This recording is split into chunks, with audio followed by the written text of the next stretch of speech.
Tafsir Jalalain, Surah Al-Baqarah, ayat 17-39. Kisah Nabi Adam alaihissalam dan turunnya manusia ke bumi. Setelah Allah menjelaskan tentang orang-orang beriman, orang kafir, dan orang munafik, kini Allah menyampaikan kisah yang menjadi asal mula kehidupan manusia di dunia. Kisah penuh hikmah tentang Nabi Adam alaihissalam. Allah berfirman kepada para malaikat, "Aku hendak menjadikan khalifah di muka bumi." Malaikat bertanya dengan penuh rasa ingin tahu, "Apakah engkau akan menjadikan di sana makhluk yang akan berbuat kerusakan dan menumpahkan darah, sementara kami senantiasa bertasbih dan memujimu?"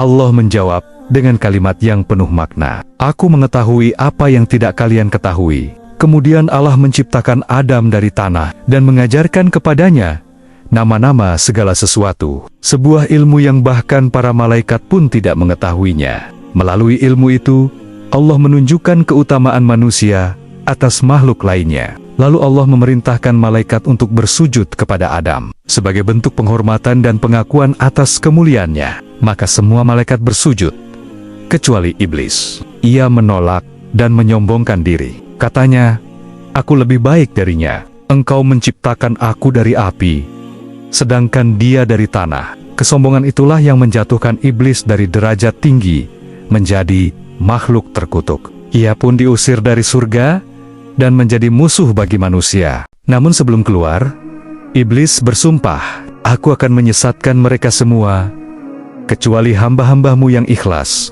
Kemudian Allah berfirman kepada Adam, "Wahai Adam, tinggallah engkau dan istrimu di surga. Makanlah dari apa saja yang kalian sukai, tapi janganlah kalian mendekati pohon ini. Jika kalian mendekatinya, kalian termasuk orang-orang yang zalim." Namun iblis datang dengan tipu daya. Ia berbisik halus dan menggoda, "Wahai Adam, maukah aku tunjukkan pohon keabadian dan kerajaan yang tidak akan binasa?" Bisikan itu menyusup ke dalam hati Adam dan Hawa, hingga akhirnya mereka tergoda dan memakan buah dari pohon itu. Seketika pakaian surga mereka lenyap, dan mereka pun menutupi tubuh dengan daun-daun surga. Mereka menyesal dan menyadari bahwa mereka telah melanggar perintah Allah. Maka mereka berdoa dengan penuh penyesalan, "Rabbana jalamna anfusana wa ilam taghfir lana wa tarhamna lanakunanna minal khasirin."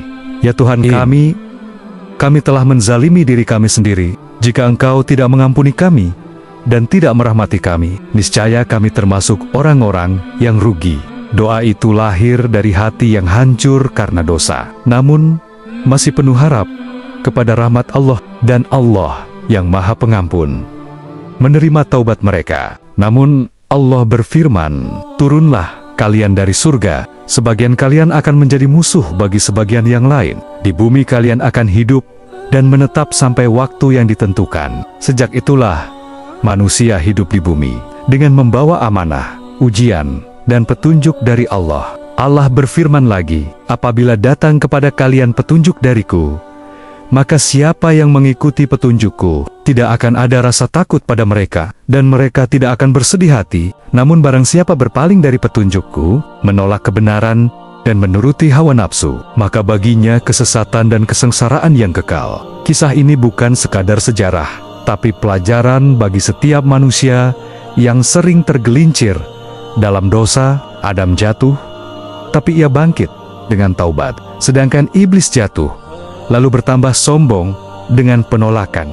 Yang membedakan keduanya bukan pada dosa yang dilakukan, tapi pada kerendahan hati untuk mengaku salah dan kembali kepada Allah. Maka dari kisah ini, kita belajar bahwa manusia memang bisa salah, tapi jangan pernah berhenti untuk kembali, karena rahmat Allah selalu lebih besar dari dosa kita.